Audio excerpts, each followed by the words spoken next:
I mean, most migrants, they never know what the full journey is going to be. They know that the smuggler tells them, go from point A to point B, and when you get to point B, we'll give you instructions about what the next move is. So they don't know that they're going to be getting on a plane going to South America or wherever it is. They're just told little bits, and they don't ever know the full chain of people who are supposedly going to help them. But I guess we had to ask the question of, why do we want them to integrate? And what does it mean to integrate? Does it mean that they all need to speak the language of the country they're living in? The idea of a national identity is interesting, isn't it? What's a national identity? The social kind of component of conservatism often latches onto the idea that migration brings with it a threat. So Dadaab has been around for a very long time. You're right, you cannot leave unless you're sponsored. So our friend from Dadaab was able to leave because he got a scholarship and he was sponsored by the UK government to come and study. And even though it's difficult to get there, it's difficult to get into the country, they're not well treated in their workplace, sometimes they get deported, they go back again, because they also feel that they have a responsibility to their families to send money home, and that it's the only future their families have is that small money that they're able to send back. Wow. So today we had Laura Hammond on the show. She's an expert on migration issues. She's also the EU's team leader on the Trust Fund Research and Evidence Facility. She works for the International Development Centre too. She's an absolutely remarkable person who cares so deeply about the migrant crisis. Yeah. And today we really got a deeper understanding on refugees, what they live through, the problems that we have today in our society, but in other societies. What are the solutions and where is everything going with this? Remarkable person, as you said. She worked on field in Ethiopia, Somalia, Somaliland. So she knows what she's talking about. And we really had a great conversation. Yeah. Like and subscribe, support us, and enjoy this show. The Inspire Us podcast.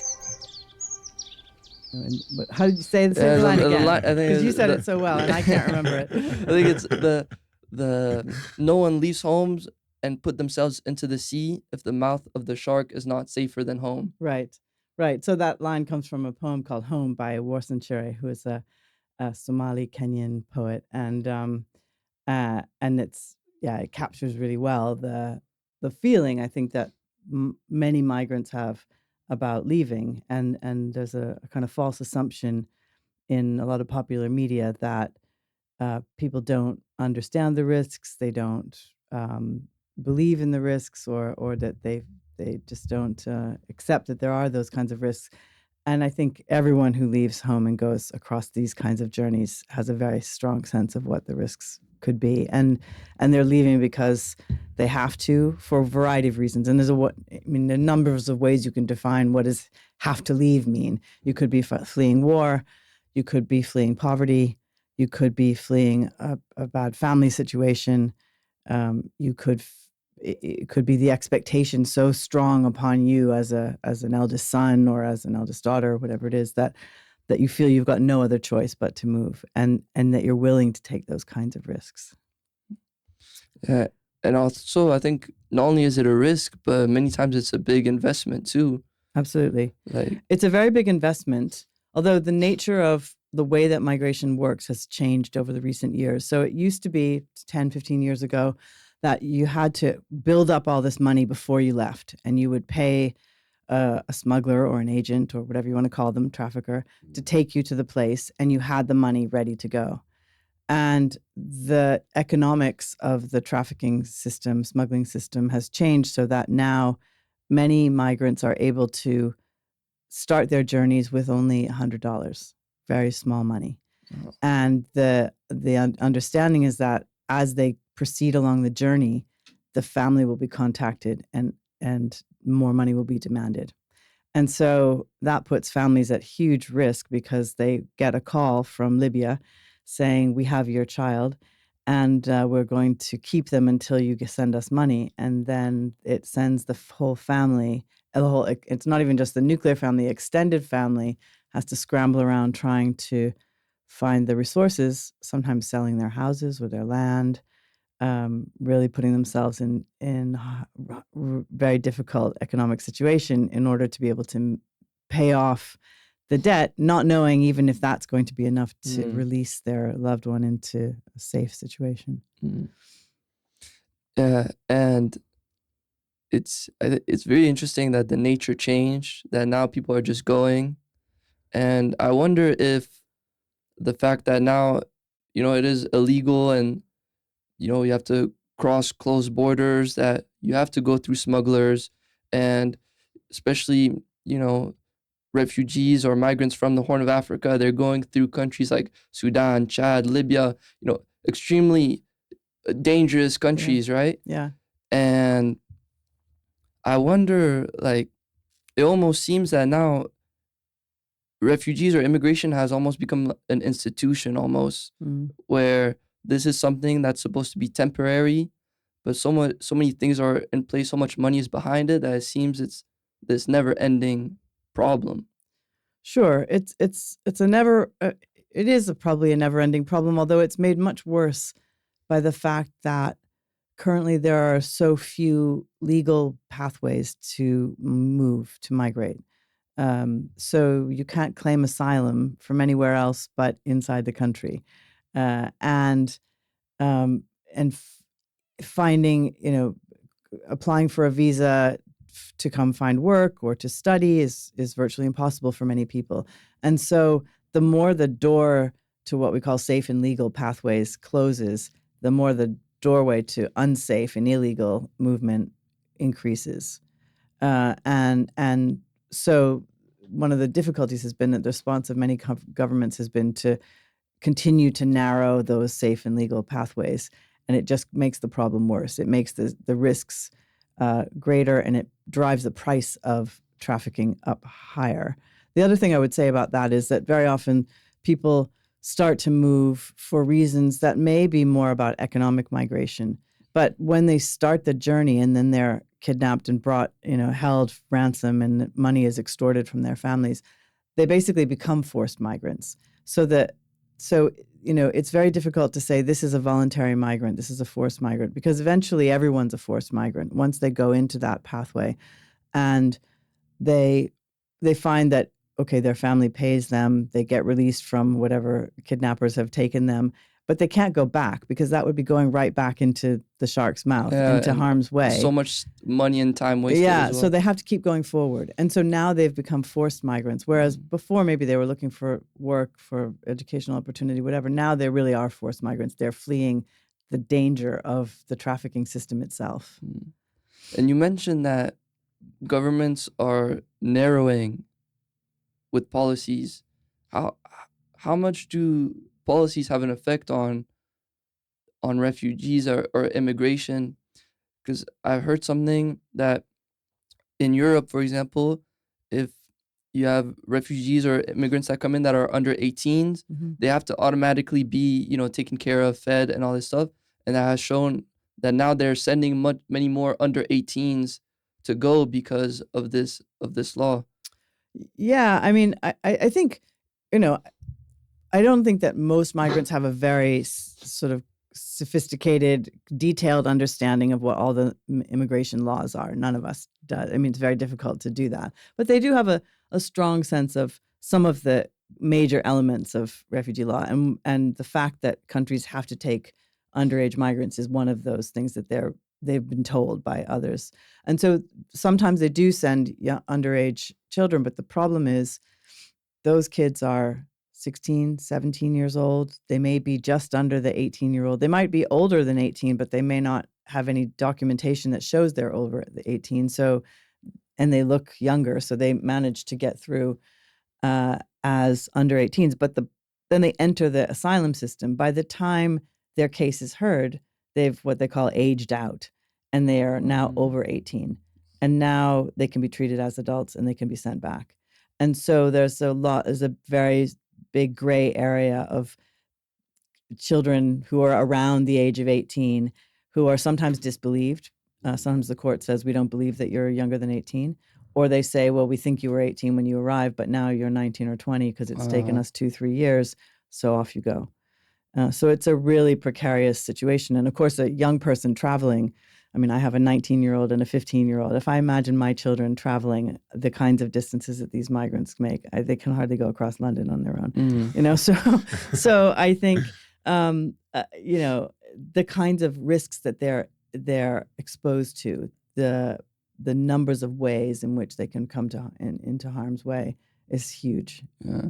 Let alone going into a country where they don't speak the language, like even like going into the Americas.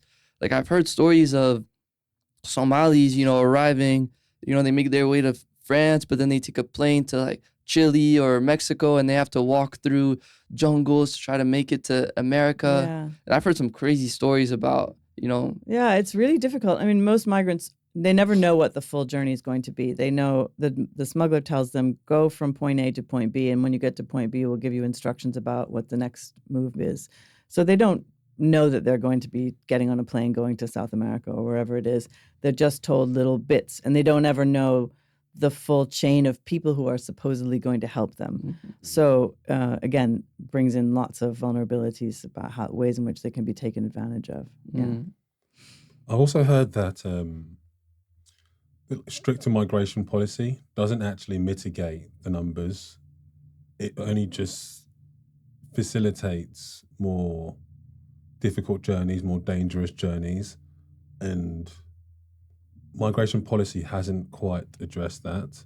Would you agree? Or Yeah, I think that's right. I mean, to be clear, like there are some aspects of the hardening of borders that actually has resulted in fewer people arriving. So the EU, for instance, has this kind of deal with Turkey. So they've said to Turkey, you take refugees and migrants, and we'll give you money, but you keep them.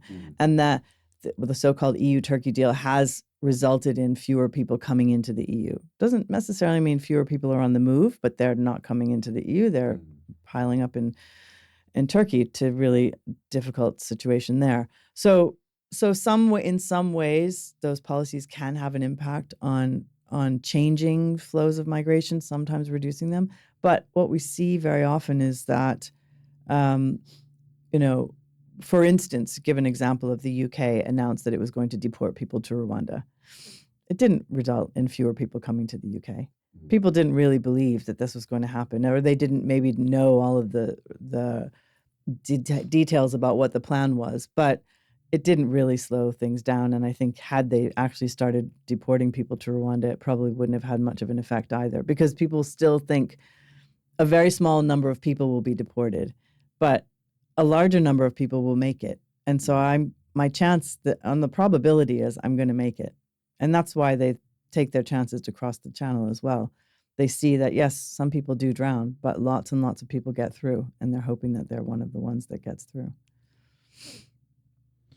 Yeah, it's terrible. And even, I mean, it doesn't solve this Rwanda thing. It doesn't solve the problem of refugees, because they get sent to Rwanda. They're technically still refugees because they're probably not from Rwanda anyways. No, they're definitely not from Rwanda. They can't send Rwandans back to Rwanda. So everyone that gets sent the deal's been canceled. But had it gone ahead, it would have meant that people would have been sent there who had failed an asylum test in the UK, but that doesn't mean necessarily that they weren't actually refugees, and it doesn't mean that they wouldn't have been put in harm's way by being relocated into Rwanda.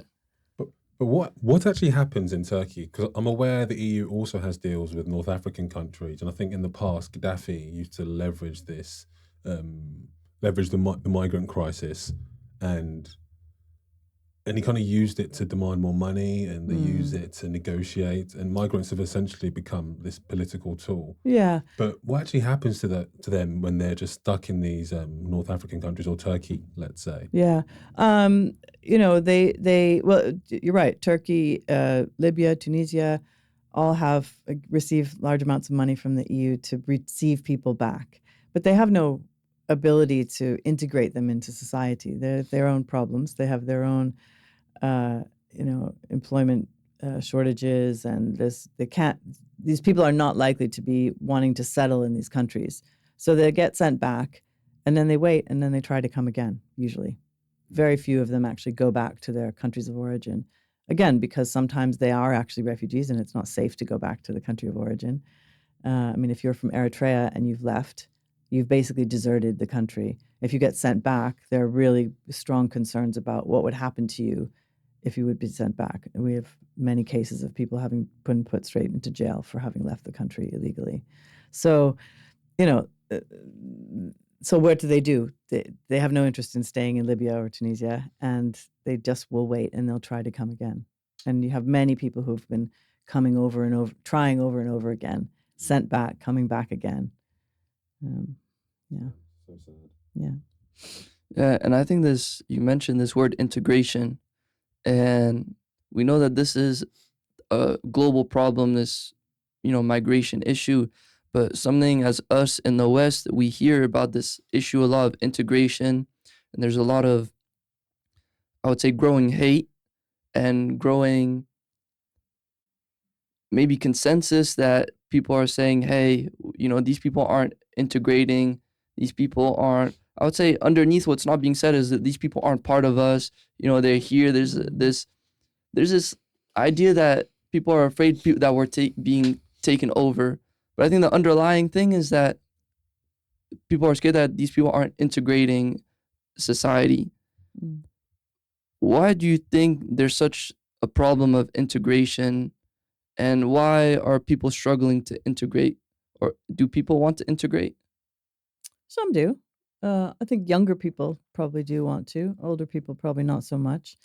But I guess we had to ask the question of, why do we want them to integrate? And what does it mean to integrate? Does it mean that they all need to speak the language of the country they're living in? If an older woman, a woman in her 60s or 70s, comes and settles in London and she's Somali, she's living in a Somali community, she doesn't have much interaction outside the community. Does she need to speak English? Not necessarily. I mean, that's one argument. Another is that in order to access services, in order to support herself, yes, she does need to have some ability to do so. But I think it's more complicated than that, because you have also a sort of informal economy that operates within the Somali community that could support people like that. So honestly, I think that a lot of the discussion around integration is based on a sense of xenophobia and often racism, a fear of the other, and a fear that somehow allowing people to come into the country will prevent those who are already here, some of whom come from migrant backgrounds themselves, of course, that it will prevent them from being able to access employment, health services, education services, etc. And that's a really poisonous political piece of rhetoric that's been sort of stirred up by some politicians. If you look, for instance, in 2016, when the Brexit vote happened, Brexit ostensibly happened partly because there was the fear of immigration was a piece of the puzzle of why Brexit passed, right? That they kind of wanted, UK wanted to make its own laws to benefit its own people. Okay. But then once the Brexit vote passed, there are lots of interesting public opinion polls that show that people actually stopped caring about immigration. It really wasn't an issue. They were more interested in things like, the economy itself. They were interested in other kinds of social dynamics, and immigration wasn't that much of an issue. But it's been kind of stirred up by populist politicians who see it as a way of shoring up political support and making people feel that there's something to lose, when actually I think their anxiety is more about low public spending, low funding for the National Health Service, for instance. That's a real problem. But the idea that migrants are taking health services away from you is really not that much of a problem. If it's a well-funded health service, I mean, honestly, we're a modern economy here. We should be able to deal with a number of people coming into the country and still provide health services for all. If the system is so fragile that it can't manage that, then there's a bigger problem at play, right? But what would your rebuttal be to the arguments which say mass migration erodes like national identity? There's a loss of Western values. People don't share ideas or customs anymore, and it kind of erodes the social contract. Do you think those claims or those opinions are valid? Or again, do you think it's just steeped in perhaps xenophobia? Yeah, the idea of a national identity is interesting, isn't it? What's a national identity? Is it, Britain has a history of, I'm not British, I'm American, so I can say this. Maybe I shouldn't say this. But anyway, it's the same thing for the US. We have a history of being global, a global power where, it's a very, in many ways, a shameful history that Britain has as being an imperial power, but at the same time, it also opened itself up to lots of interaction with the world. That's one element of colonialism that happens, right? So what are we trying to defend? The kind of imperial sense of bygone era of Britain, or are we trying to protect the idea of Britain as a global player, someone interacting in the global arena? Then they would think that migration would be good for that because it helps you to maintain that kind of interaction. So I think a lot of this, most of the idea of sort of protecting a society's national identity or national order of things is really xenophobia wrapped up, or in the racism wrapped up in the idea of national unity.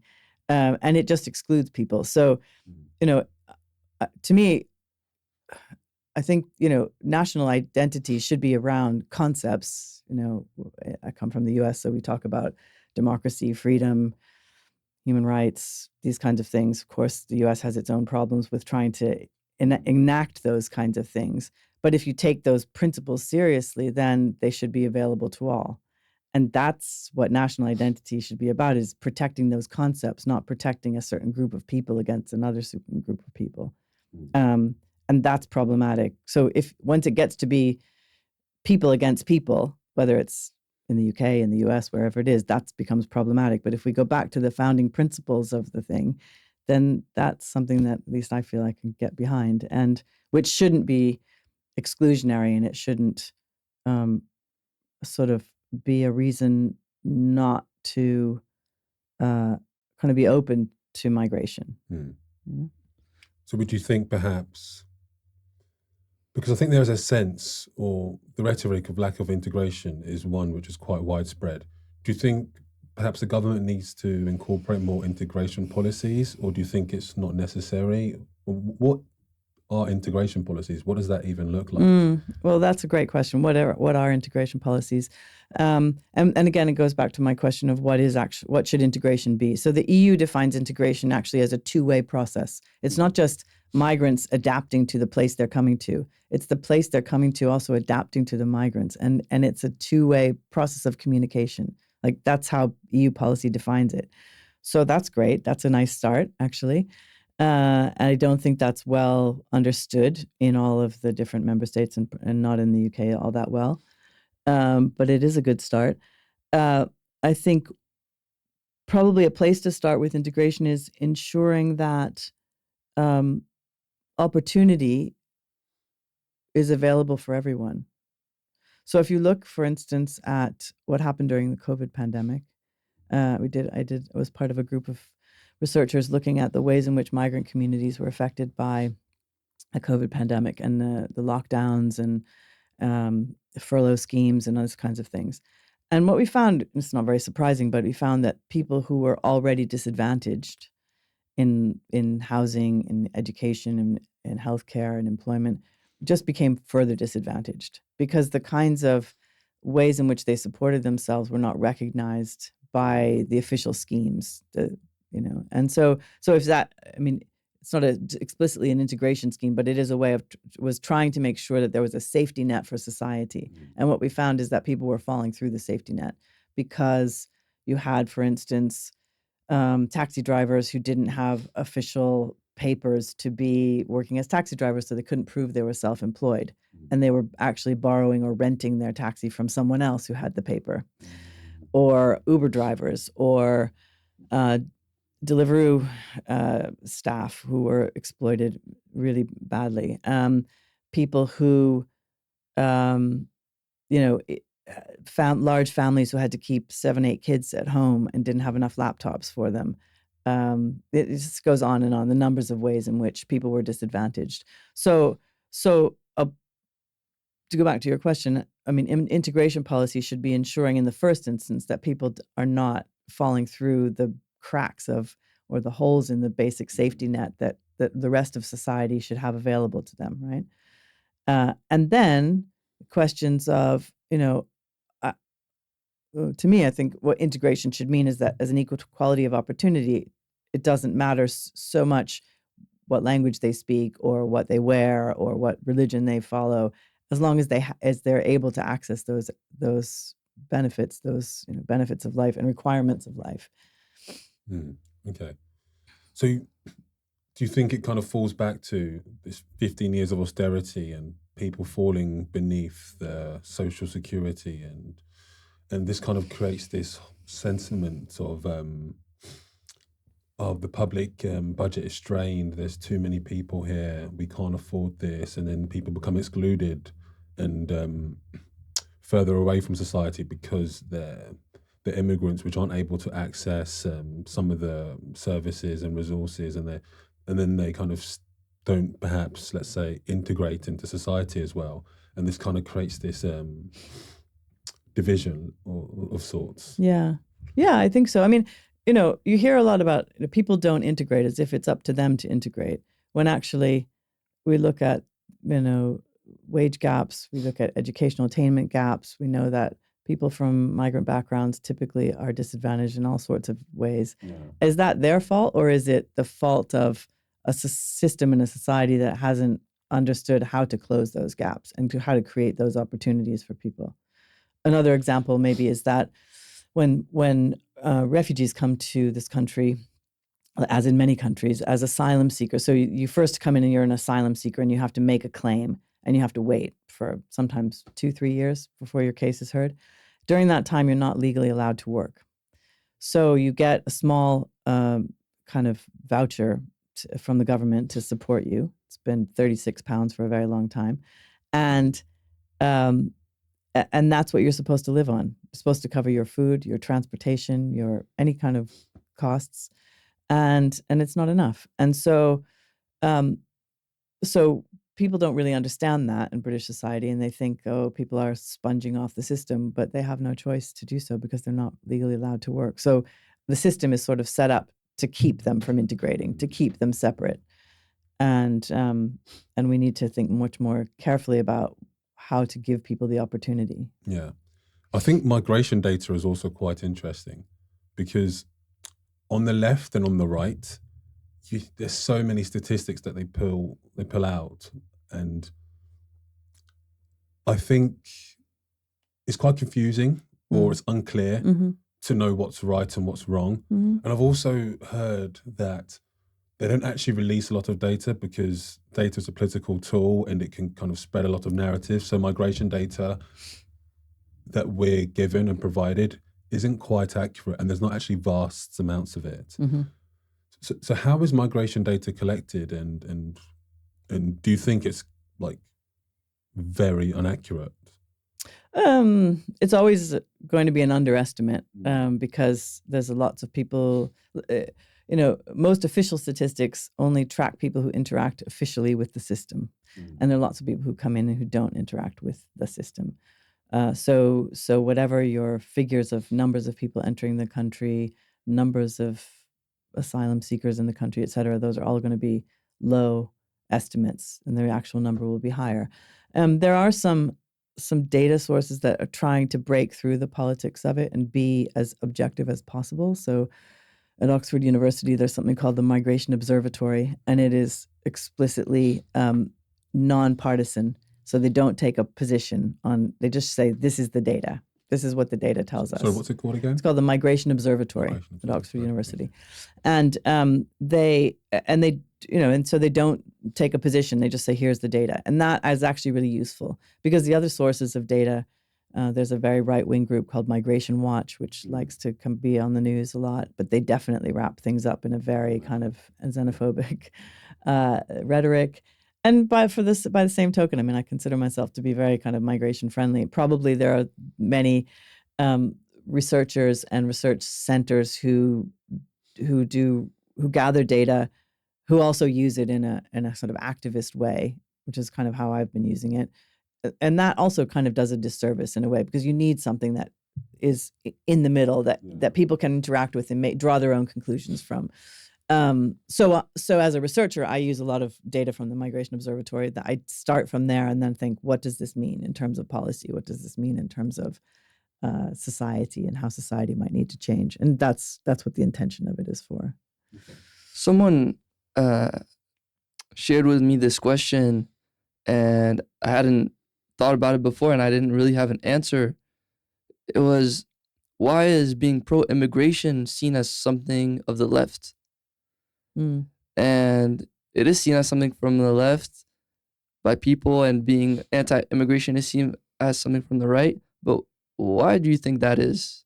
Well, it's interesting. The Economist magazine and the Financial Times have both for years been advocates of free movement. They're not particularly liberal, left-wing leaning publications at all, but they think their argument is that the market will correct itself. People will move where there's opportunity, and when there's no more opportunity, they'll stop moving, and things will just sort of balance out, and that's how capitalism functions.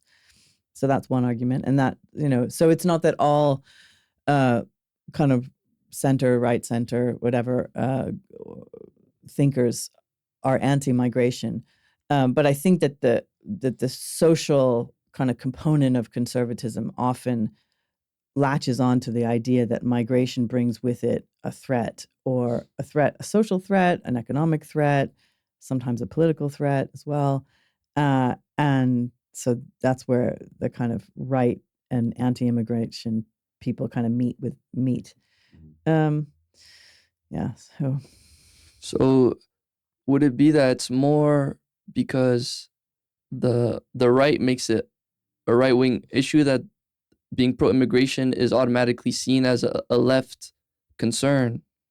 I think so. I mean, I think that it's a kind of a populist right-wing rhetoric that sort of says migration is bad, and that therefore the lefties are all pro-migration.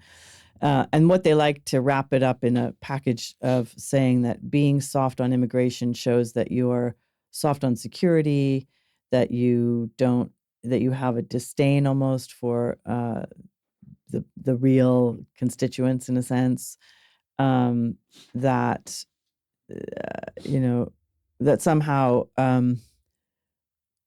as a politician, as for instance, I'm thinking of in the U.S. now. So Donald Trump loves to use immigration as the thing that he beats Kamala Harris over the head with. It's like his only issue. That's all he can come up with. Seems to be over and over again. Even in that debate with Kamala, it was immigration. Yeah, exactly. You ask a question and come back to immigration, like that wasn't the question. But he knows that what he's trying to do is cast her as a weak politician who's kind of this bleeding heart liberal who will just allow anybody in, and who's not looking after the so-called real Americans, right? The hardworking Americans whose jobs are at stake, whose security is at stake. I mean, this total crazy ideas about what immigrants do when they come to settle in Springfield, Ohio. But it's hateful, it's racist, it's all of those things. But at the same time, it's a powerful trope in a sense because it captures all of these different feelings at the same time. And the fact of the matter is that neither he nor Harris and Biden have been able to reduce numbers of people crossing the border. Fences don't work, walls don't work. What tends to work more is allowing people, for instance, a workers program, so that people could come during the agricultural season, work, and bring money home. So you asked earlier, does everybody want to integrate? Some people do, but a lot of people want to, especially refugees, want to come and they want to get a passport so that they can move. Because when you're a refugee, the one thing you can't do is go back to your country of origin. But once you become nationalized and you have a passport in the country you're living, that's almost like a get out of jail free card.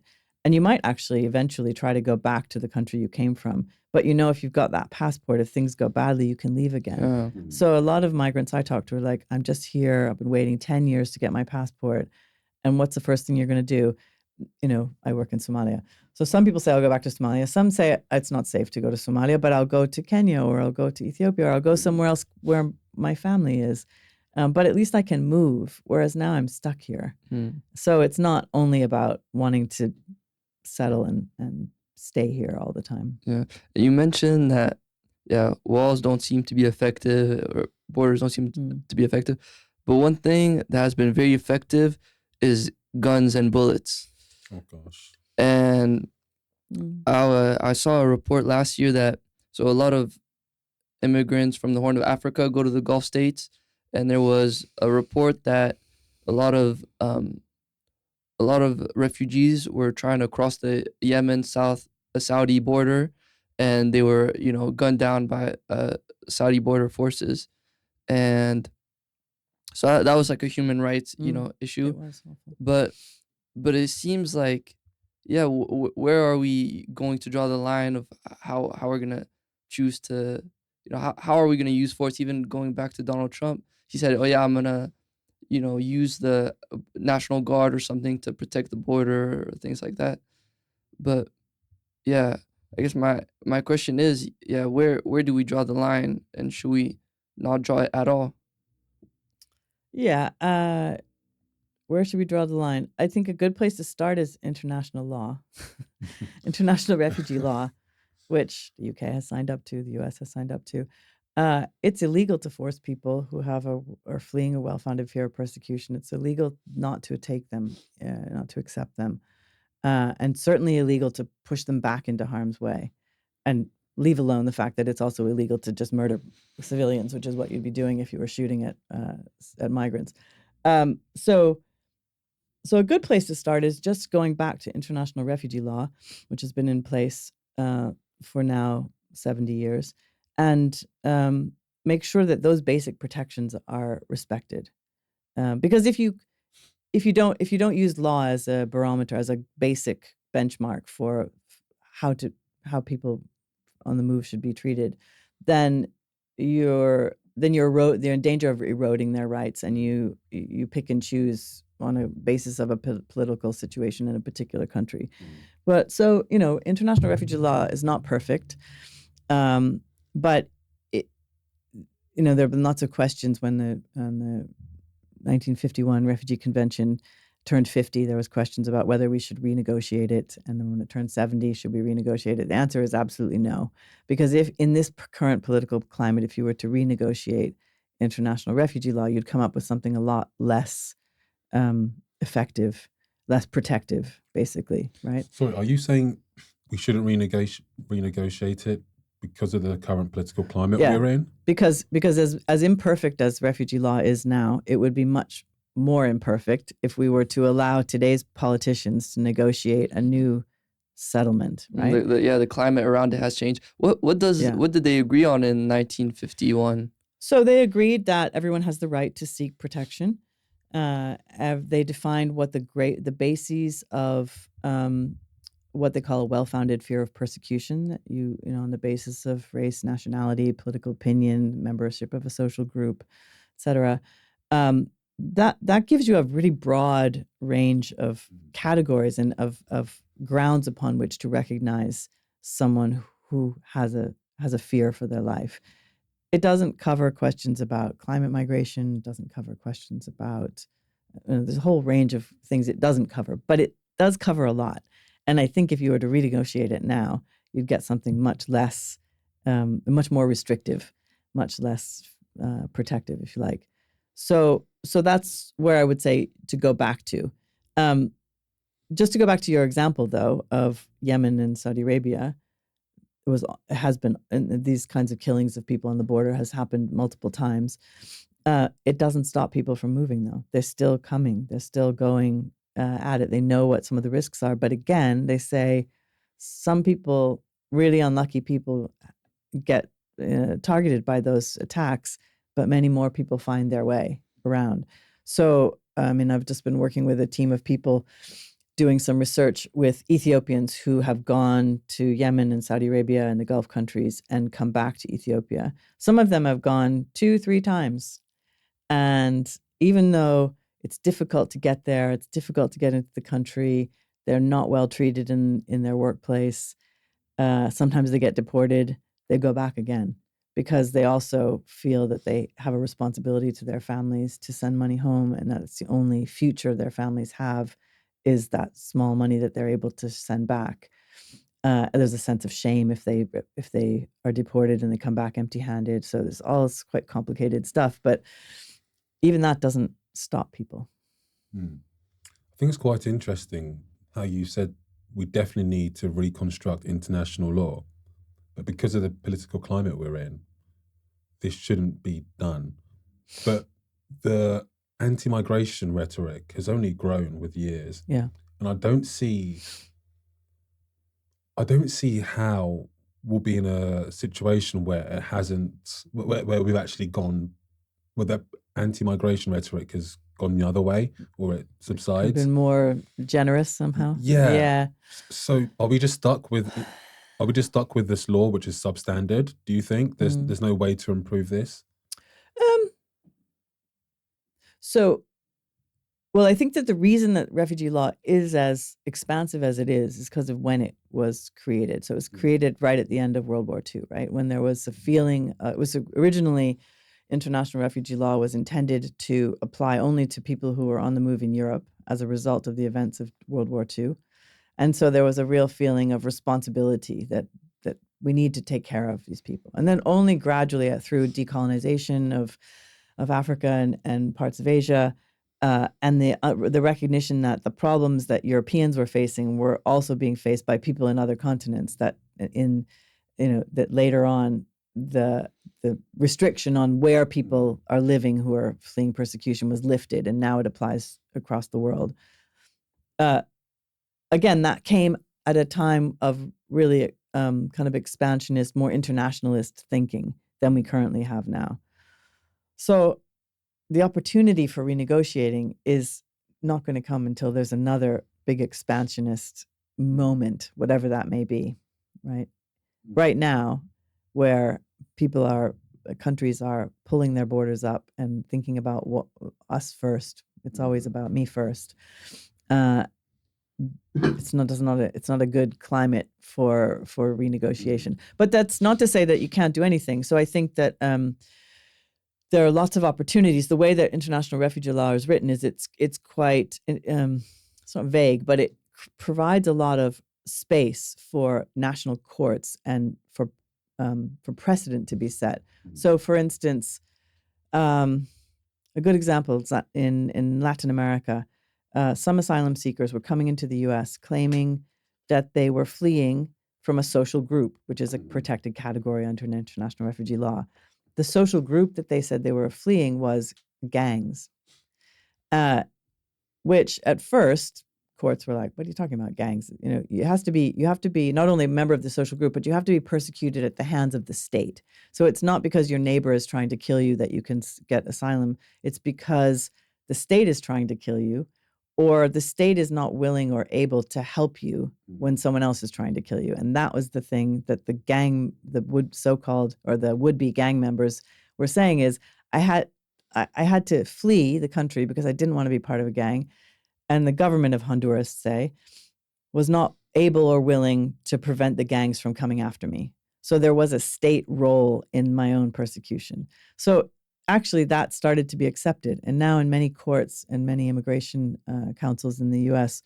will accept membership of a gang or would-be membership of a gang as a reason to be accepted as a refugee. So I give that example as a way in which the existing definition has slowly been expanded to adapt to the current changing situation on the ground today, to give people more protection. So without changing the law, you change the interpretation. And once you have a few people whose asylum claims are recognized on the basis of persecution from a gang, then the more it sets the standard that people know that or that lawyers know that there's a pathway to helping those kinds of people. So there are ways of flexing international refugee law to adapt to some of the changing circumstances here, even without changing the law itself. And that's what good refugee lawyers try to do, is try to always kind of push the boundaries a little bit of what is meant, or try to show how the current situation does rise to the level of what this law says. And which is the same thing you do with constitutional law. I mean, the constitutions were written of most countries were written in a very different historical period, but we constantly apply them to the current modern day and say, what does that mean in today's world? So the same kind of thing is happening. Talking about how certain expansion events would cause migration, we saw that with Ukraine. And I think a lot of refugees seeing this Ukraine thing happen have felt that not all refugees are treated the same. And what can this, Ukraine issue, I mean, they had seemed to be really accepted by European countries, pathways were created. So what can that tell us about integration, and why aren't refugees treated the same? Well, it's a great question, because I think the Ukraine example showed us in a very uncomfortable way about how some refugees can be treated very differently than others, right? And whether it comes down to just blatant racism, or whether it's about I think it's not just that. It's a bit of a feeling that Ukrainians coming to the UK, for instance, are more likely to be able to integrate, to support themselves, than people who come in who have who come from a less similar society, perhaps. So, like, I'm not defending that position at all, but I think that's kind of how some justifications have been constructed. But that's just really a sort of disguised way of hiding xenophobia. But I think there's a positive side to the Ukraine. I mean, there's, it was, of course, Ukrainians came and they were in need of help, and that's absolutely right that they should have been helped in the way that they were. But what that chapter has demonstrated is that as a society, Britain is able to receive large numbers of people, to integrate them, to welcome them into their schools, their houses, the whole kind of sponsorship scheme where people were living in our houses. Of course, it wasn't perfect. But at the same time that was happening, there was the evacuation of Afghan refugees who were not given access to those kind of sponsored homes and things. And people stayed in hotels for years, trying to find just a basic stability, children out of school for months and months and months.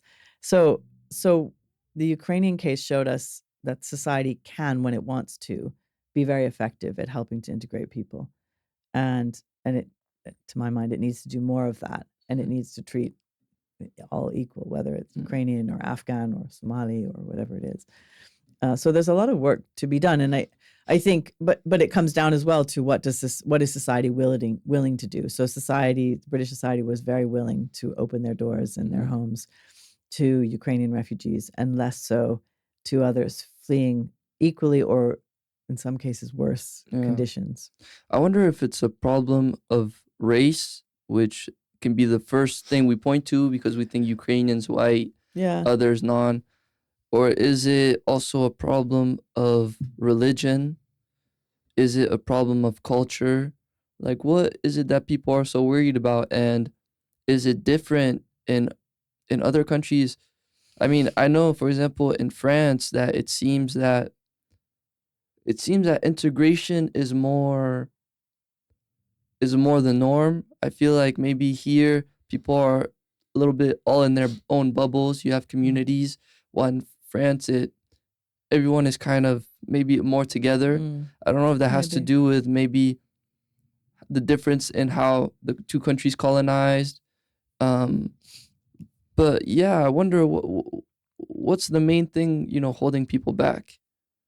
Is it? I feel like in France it would be more a problem of culture. For example, like you can take whatever Somali guy, if he's gonna start, if he knows our old folk songs and starts playing pétanque, which is like a ball game, like he will be accepted by the old man sitting at the cafe in the south, but maybe not so. I don't know. Yeah, I mean, France has a certain insistence on they define, the state anyway, defines integration in a very different way, that you need to, know about French society. There's a whole kind of ban on headscarves and on religious, kind of dress that seeks to have a kind of, seeks a different kind of integration, I think, than the UK has pursued, right? And maybe it's resulted in some ways, at least for some people, more integration. I think some people certainly do, struggle for sure, and the inequalities in French society are still there too, same as they are here.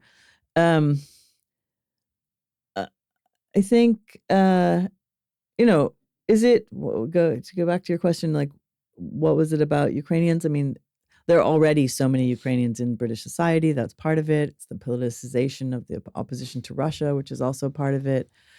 I think also us living here in London, we see a very much more cosmopolitan situation than if you go to the, small towns in Herefordshire or something, where people just are not used to seeing anyone who looks different from them. And so that seems odd and somewhat frightening to them.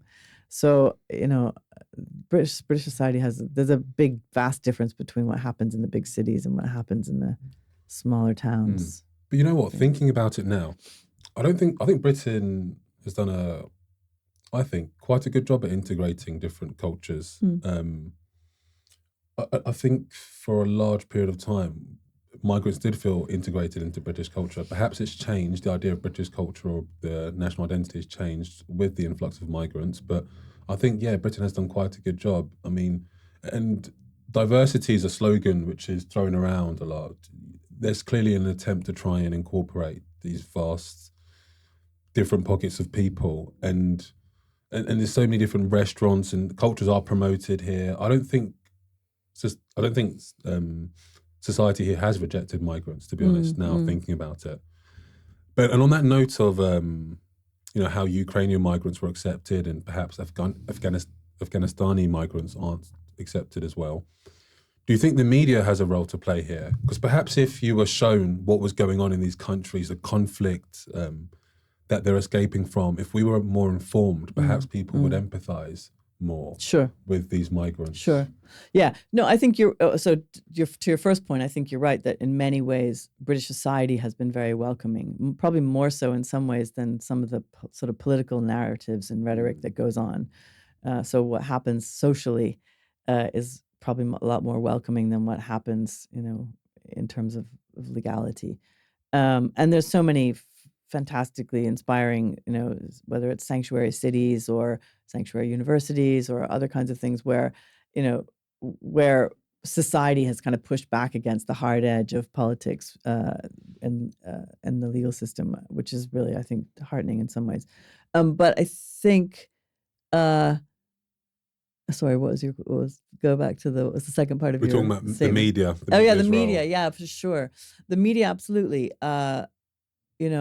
The Daily Mail plays a huge part. It's got so many readers, and they know that they can push certain buttons and get people excited about immigration, and kind of make people connect their own sense of, lack of well-being in whatever way that is, somehow link it to migration when it's not actually about migration, it's about something else. But so the media plays a huge role for sure.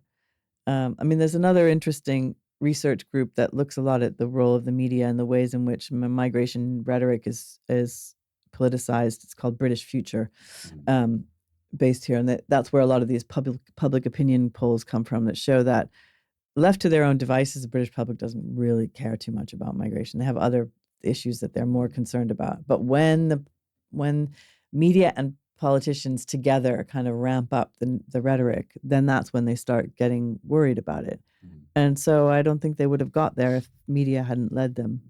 So you think the media were the main perpetrators not perpetrators, but they fueled this rise of anti-migration rhetoric more so than the people actually feeling them themselves? Because a lot of these riots, they happened in northern towns where migration isn't really an issue. They're like a vast majority. Yeah. So do you think they're being fed? Well, to some extent. I mean, but once it doesn't take much to feed it, and then it takes on its own life, right? It's all, then people say, everyone will then have their own experience. I went into the emergency room and it was full of migrants and I couldn't be seen for several hours. That's proof that the Daily Mail's headlines are right. So they kind of make these different connections, which to them kind of uphold this hostility about migration when actually the issue is maybe about public funding or about other kinds of issues. So I wouldn't say people are not just like brainwashed by the media, but they're certainly led there in a certain perspective. But I mean, another thing to say is that this hostility towards migration is not a new thing, right? Last week I heard this great program on Radio 4. Jonathan Friedland has this program called The Long View, and he had a historian from the University of Leeds, John Gallagher, who's talking about the narratives around migration, cross-channel migration in the Elizabethan times, so 1500s. And based on letters that he'd read between migrants sent back to their families and accounts. And they're just as xenophobic as you get here now. And it wasn't on race, because these were mostly French people coming across, but they were Catholic, or they were fleeing from Catholicism, and they were coming to what they hoped was a more open society. And there was all this same kind of things you hear now was there, and it was 500 years ago. So do you think part of it is human nature? No, I can't believe it. I can't believe that human nature is, I don't think that human nature is so exclusionary, but I do think that people, when they feel under threat in whatever way, I mean, there was a similar kind of thing going on, this idea of Catholicism is dangerous and it needs to be kept out. And one of the interesting things that they were an interesting difference between migration now and migration then was that in addition to being worried about people coming across, they were worried about the religious texts, Bibles, books coming across that might sway people's minds, right? That's not a kind of feature of today's xenophobia, but it was but I think that people are worried when they feel worried about the future, or they're worried about their current situation because of instability, because of lack of opportunity, whatever it is, then they start to blame people more, and they're encouraged to do so, because it also is a useful, well, just to go back to the example of Trump, it's a very useful tactic for diverting people's attention to this thing, rather than, like, I was thinking about the debate that happened last month. They asked him about the events of January 6th and when the Capitol building was under siege, and he started talking about immigration. It's nothing to do with what happened in the Capitol building, but it was a diversionary tactic to get the attention away from that. And so migration narratives are very often used in that way to divert people, distract them, make them look somewhere else than at what the real problem is. Yeah, I think it's interesting because that was his main tactic, is to keep on talking about migration. And in doing so, he was kind of insinuating that, listen, I'm going to talk about migration because the Democrats and Kamala just refuse to, and they won't address it. And perhaps it creates this fear, or it portrays this image of, or perception that we have porous borders and they refuse to do anything about it. So it doesn't matter if we talk about the economy or the climate crisis. I'm going to continue to talk about the migration crisis because they refuse to. And it kind of portrays Kamala in a bad light. I think that was quite a powerful tactic. I know we might look at it and say, hey, you're not answering the questions. But for some people, he is answering the questions. That is on their mind. Yeah, that's the thing. And and the more he reminds them of it, the more it stays on their mind. And that's the thing that people do, that politicians like to do, to not let you forget. Yeah. And one thing you mentioned is that with the media is they make you look at something that might not be the problem itself. And I think that one of the things is that, especially the media here, makes us think, okay, everyone's coming to Europe. But we forget that a lot of African countries are host to refugees. I think, if I'm not wrong, like Kenya has almost 2 million Somali refugees. And so there's less now, but yeah, they have had it various times. Yeah. Okay. Yeah. So do they face the same integration problems there? They do. I mean, Kenya has had a very difficult past with its refugee hosting population. So it has pretty much operated what they call a closed camp situation. So if you come in as a refugee, you're stuck in the refugee camp. You're supposed to stay in the camps and you're not supposed to leave. So there's not a chance of integration. There's not a chance of supporting yourself. You're just there dependent on whatever handouts you get, which is a totally impossible situation. So of course people find ways of getting out and splitting their families between the cities and the camps to take advantage of the opportunities. But Kenyan society is very, for the most part, quite hostile towards the refugee population. They feel that they present a security threat. They think that Al-Shabaab, this Somali terrorist group, is all, sitting in the refugee camps ready to infiltrate the country. When Kenya has its own jihadist groups, doesn't really need support from Al-Shabaab to get itself going. Some of the bombings that have happened in Nairobi have actually been found to be carried out by Kenyans. So again, there's this kind of demonization of refugees as a security threat, as coming to take your jobs, as coming to drive up your house rents in the cities if we let them out of the camps. And not recognizing that actually refugees, political refugees in Kenya from Somalia, are fleeing Al-Shabaab. They're fleeing the same thing that the Kenyans are worried about. So that's a bit overstating it, because yes, we know that like many countries, rebel movements have a foothold in some of these refugee camps. But for the most part, most people living in those camps are fleeing the same thing that Kenyans are worried about. So there's been an attempt to try to open up a little bit more, especially over now, it's been 30 years of hosting refugees. And so the country is starting to become a little bit more open and understanding that many people will not be able to probably ever go back. And now you have 3 generations of communities that have grown up inside the refugee camps. Born there. So going back to Somalia when they've never actually been there before is, or never lived there at least, is a kind of a fiction. So slowly, there's starting to be an understanding that, some people may return, but some people may need pathways to citizenship or to further integration in the host country. Yeah, the friend that I mentioned in the beginning of this podcast was from Dadaab refugee complex, which is one of the, if I'm not wrong, the first and one of the earliest camps that was there. And you mentioned there are no pathways, and it seems that the government, even to leave the camp, you need paper, and if you don't respect it, laws are enforced, you are sent back. And what does that do to the psyche of the refugees living in those camps? I mean, you mentioned some people are born there, they can't go back home, but they can't leave the camp. It's almost like an open air prison. Yeah. And these people can't do business, they can't own land, they're just there. Yeah. And why maybe my question is, why does the government have this view? Why do they make these laws to keep people away from integration? Yeah. Do you want to add to that? No, because it's interesting what you said, because I've also read, so the Dadaab is essentially, they kind of have temporary structure still. They're still like refusing to instill or install permanent structures. So that it's like temporary accommodation. And I think if you listen to interviews, some Dadaabians, they say there's only 3 options for Dadaabians. It's A, stay here your whole life.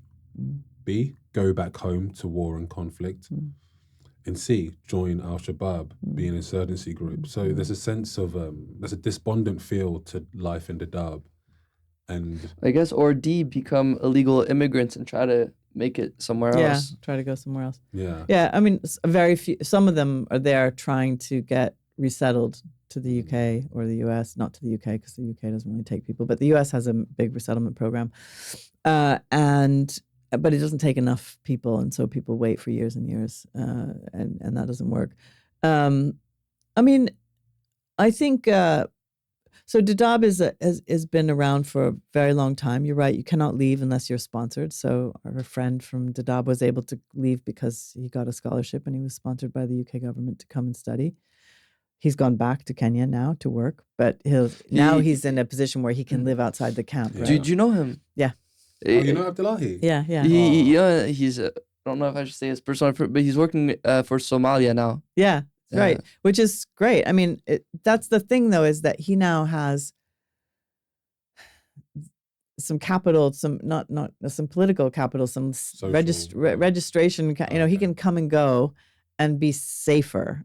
Of course, it's always risky going back to Somalia, but but a lot of people don't go back because they don't have that ability to come and go. And the more that's what I was saying about like having a passport here or having even a Kenyan passport to be able to come and go back and forth gives you a lot more flexibility to go back, actually, which is something that sort of is kind of counterintuitive, but it does work. So I mean, he's one of a very small number of people who've been able to get out because of the sponsorship, because people believed in him, and several of his friends as well, who have done amazing things for not just for themselves but for their community as well. So they were part of a group that set up an amazing library in Dadaab camp to try to break down that idea that you're held prisoner in the camp, to at least give kids a chance to learn and to develop their skills, which is fantastic. But the thing is that a refugee camp is never going to be it's never going to be able to sustain itself as an economy, even though if Dadaab were a city in Kenya, it would be like the second or third largest city in the country, right? But people are stuck there, and there's not enough cash flowing through the system. There's not enough it's so far away from everything else that it can't operate as a city on its own. So it needs to, kind of be served in that way. So it creates this really tragic situation where people are not able, they're kind of in a perpetual state of temporariness in a way, like never knowing where they're going to be. And for those of us who've not lived that life, it seems like they're always waiting. But actually for them, that's just their life. They just are there. Many of them have been there for their whole life. Their parents have been there for their whole lives as well. That's all they know. And so they make the best of what they can, but it means that lots of dreams, lots of plans are never formed because people can't ever even imagine anything more than what they currently have. Wow. I guess that's why Abdullahi is such an inspirational figure, because they don't believe that can happen to them, and there's this feel of being stuck. And I also heard that they kind of lose their identity because you no longer feel Somalian, but you also don't feel integrated into Kenya. Yeah. So there's this new identity being formed. And how do we improve Dadaab? How do we inject life into that place? Or what's the long-term solution? Because that can't sustain itself forever, as you said. I think the long-term solution is to stop the policy of encampment and to allow people to move in and out as they can. So Uganda is a good example, actually, where people are able to move back and forth between the settlements and the cities. And they do what The Economist magazine will say they do, is they follow opportunity. If there's opportunity, they'll go to the cities, or they'll send some people to the cities. And they'll also keep a foothold in the camps themselves. And lots of studies have been done to show that the outcomes for those refugees is much better, that they have better food security, they have better opportunities for education and employment, better health, better life expectancy. It's good for refugees, and it hasn't been terrible for the country either. I mean, Uganda has more refugees than Kenya does now, with so many South Sudanese refugees, but they still kind of manage. And I think we did a study in Kenya of looking at people's access to work permits and travel permits to be able to leave the camp. And officially, if you ask a Kenyan government official, they'll probably say, "Oh, it's legally possible to get a work permit or a travel permit." It is legally possible, but then when you ask a refugee, "Have you ever been able to do it?" the answer is no, because it's so complicated. So you have to have a bank account, but in order to get a bank account, you need an identity document. In order to get an identity document, you need to have something else. So it's so complicated that no one ever does it. And the only way they can get out is to be sponsored. So if we had people who could move to cities to be able to find employment in the cities, as well as encouraging private sector employers to come into the camps, set up a factory, set up something there that created some jobs as well. But that both things have to happen, because you can't create enough jobs for all refugees just by opening a factory or something. So both things have to happen. But so there's a lot of interesting stuff going on in the Horn of Africa generally, where countries are trying to learn from each other. And Uganda likes to hold itself up as an example, saying, "Look, we've done this. We've had an open camp policy. It's not perfect, but but you could do better than to do this. And it placing kind of peer pressure on a country like Kenya, which doesn't have that situation. And they are slowly, very, very slowly trying to open up a little bit. Ethiopia has done much more in the way of opening camps, largely as a result of peer pressure from Uganda. So there's an interesting kind of conversation going on between the countries there. And to your point that you were saying that they kind of don't have an identity, Abdullahi was telling me that this is something he only later realized when doing his studies, that the identification card that they give him for being a refugee is called the alien card. Oh, wow. You know? The alien card. Yeah. So even it kind of messed him up a little bit mentally. It's like, wow, what does that say about me? You know, I'm an alien. Exactly. Like, that's who I am. That's my identity card, you know? That's crazy. Yeah. I couldn't think of a better name than the alien card. Yeah. Yeah, illegal. Well, they like to call them illegal aliens. Yeah. I mean, they're not. That's the other thing is migrants like to, countries like to call people illegals. Illegal migrants. No one's illegal. It's just about the status that you. It's so dehumanizing. Yeah, it really is. Yeah. And then you mentioned Ethiopia. I think maybe Ethiopia, do they have like open borders or like points where refugees can go? They do have more open borders. The problem is that the camps are so remote. They're so far away from any cities. It's really almost impossible for people to get to a nearby city. But they're doing some interesting things. They've been trying to create jobs, and they have this series of industrial parks, and they've got the World Bank has offered to give them some money to create refugee jobs as well as jobs for locals. So that's a process. It's not. It's got lots of problems with it, but it's there. There's an attempt to try to give more educational opportunities for refugees along the same level of what's available to locals. So, there have been some things that are done there, but these are really poor countries and they don't have the resources to be able to do it.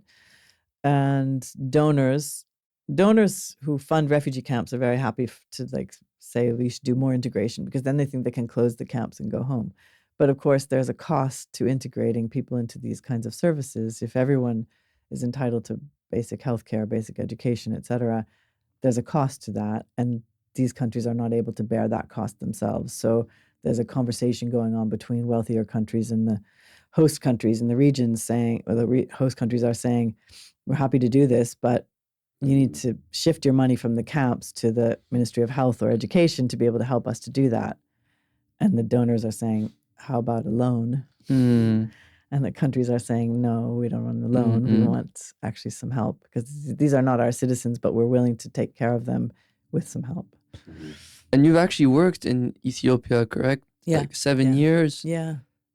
How was that experience? And also it's in a field, you work in a field where it's such, human to human, and you're seeing, understanding people's difficult lives. So how did your interest into refugees spark, and share with us a little bit your passion for the subject? Yeah, I mean, I started to work in the Horn of Africa when I did my PhD. I did my PhD in northwestern Ethiopia, on the border with Sudan, Eritrea, Ethiopia's kind of triangle area. And actually, when I was going to graduate school, I thought I was going to do field work in Sudan with refugees from Ethiopia who were in Sudan. But then the civil war in Ethiopia ended and everyone went home. So I was like, okay, so I guess I'll go to Ethiopia instead. And I was really interested in Ethiopians because I had, as an undergraduate, I did a senior project on Ethiopians in New York City as my senior thesis topic. So I kind of knew a little bit about their story, but I wanted to know more about where they came from. But that kind of eventually, through a series of accidents, led to doing some freelance research for the UN and for different NGOs and things, trying to always around this themes of migration, food security, conflict, etc. And took me to other parts of the country. So, in the north, those were Ethiopians coming back from Sudan. In the east, you have Somalis who are going back and forth between Somalia, Somaliland, and Ethiopia. In the southwest, South Sudanese around Gambela. So there's a lot to study when it came to migration and forced migration in Ethiopia, and an amazing country where so diverse. There's so many different cultural groups, language groups, political situations, et cetera, I felt like I could stay here forever and keep learning at a very steep curve, which was great. And then I eventually moved on into Somalia and did some work there for some time. So now I kind of work in both places, Somalia, Somaliland, and Ethiopia, and also the countries where they are living, so Kenya, etc. But yeah, so but I mean, it's I don't know. As an anthropologist, so I said at the beginning, I'm an anthropologist. I think it's been really important for me to use my anthropological training to study the kind of common challenges that we all have as human beings, right? We all need to eat. We all need to have a sense of security. We all move to some extent, and understanding what that means for those particular groups who are more disadvantaged in the system than others is kind of where my attention and energy takes me usually. And I guess we'll finish it off with this. What would your advice be, or what would you say to maybe a younger generation and that seems to have a certain growing view on migration and refugees? What would you say to them? And what are they missing? What are we missing about what we're understanding about refugees? Well, I don't know you guys personally very well, but I mean, I think what often is lacking in people's understanding about refugees is that basic fact that they are just like you. They have the same interests, the same aspirations. They've had very often a much harder start in life or a lifetime experience, and they need to be understood and to be engaged with. So in the same way that, it's great that you and Abdullahi made such strong connections with each other, and hopefully those will continue. Everyone needs to have those kinds of connections and be seen on equal terms, and I'm really, I think SOAS does a lot to support refugee learners, and we have sanctuary scholarships. We have we have 2 master's programs that focus on migration. We have student groups that work with refugees in detention. So I'm really proud of all that work that we do, and hope that we can deepen it, intensify it, because it benefits not just the refugees themselves, but it also the rest of the community here to have that interaction with people. And hopefully, if you have that connection, a one-to-one connection with someone who comes from a forced migration background here, you're going to keep that with you for your life, and it's going to hopefully encourage you to make those connections continually throughout your life. Wow, so Laura, an absolute pleasure to speak to you today. My pleasure too. Thank you so much. Thank you.